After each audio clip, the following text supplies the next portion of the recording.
മന്ത്രി അവരുടെ സമരപ്പന്തലിൽ സന്ദർശിച്ചപ്പോൾ മണിമുറ്റത്താവണി പന്തൽ എന്നാണല്ലോ അവർ പാടിയത്. സുരേഷ് ഗോപി വന്നപ്പോഴേ ഞങ്ങളെ മണിമുറ്റത്താവണി പന്തൽ പാടി. ശരിയാ. മുഖ്യമന്ത്രി എവിടെ പോയിരുന്നു?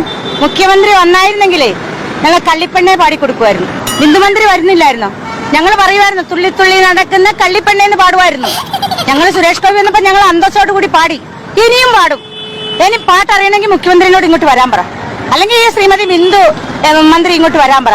ഞങ്ങൾ പാടി കേൾപ്പിച്ചു കൊടുക്കാം.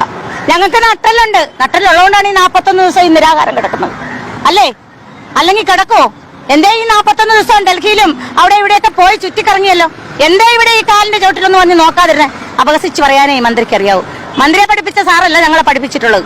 അവരുടെ സംസ്കാരമല്ല ഞങ്ങൾക്ക് ഇതിന് മറുപടി ഒന്നും പറയാനില്ല. ഞങ്ങൾ മറുപടി പറയാൻ പറ്റുന്നില്ല. ഞങ്ങൾ അതിരുകടന്ന് പറയിക്കാൻ ഇടയാക്കാതിരിക്കാൻ പറ മന്ത്രിയോട്. ബഹുമാനപ്പെട്ട മന്ത്രി, ഇതിൽ കൂടുതലൊന്നും ഞങ്ങൾക്ക് സംഭവിക്കാനില്ല കേട്ടോ. ഞങ്ങളിവിടെ 3 ദിവസം ഞങ്ങളുടെ മക്കൾ ഇവിടെ നിരാഹാരം കിടക്കുക. ഈ അവസരത്തിൽ ഞങ്ങളെ ഭദ്രകാളിയാക്കാതെ ഇരിക്കവിടെ.